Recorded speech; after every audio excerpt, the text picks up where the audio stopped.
বীর মুক্তিযোদ্ধা মতিউর রহমান রেন্টু রচিত আমার ফাঁসি চাই বইয়ের এই অংশে পাঠ করছি চিন্তা ভাবনা ছাড়াই বলা। কোনো কথাবার্তা বা ঘোষণা দেওয়ার ব্যাপারেও কারো সাথে কখনোই কোনো আলোচনা করা তো দূরের কথা, নিজেও কোনো চিন্তা ভাবনা না করেই বঙ্গবন্ধু কন্যা জননেত্রী শেখ হাসিনা মুখে যাই আসে তাই বলে ফেলেন বা তাই ঘোষণা দিয়ে দেন। আওয়ামী লীগের নেতারা এবং শুভানুধ্যায়ীরা সবসময় তটস্থ থাকেন, এই বুঝি বঙ্গবন্ধু কন্যা জননেত্রী শেখ হাসিনা বেফাস কিছু বলে ফেলেন।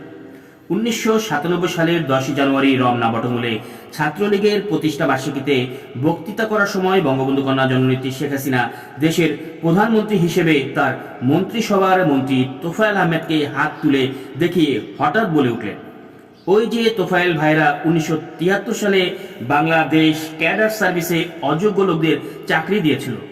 তার এই কথায় দাঁড়ালো তিনি বর্তমান প্রধানমন্ত্রী হিসেবে বলছেন বা ঘোষণা করছেন বর্তমানে তারই মন্ত্রী তোফায়েল আহমেদ সাবেক প্রধানমন্ত্রী তারই পিতা শেখ মুজিবুর রহমানের আমলে 1973 সালে বাংলাদেশের প্রথম ক্যাডার বিসিএস সার্ভিসে অযোগ্য লোকদের চাকরি বা নিয়োগ দিয়েছেন।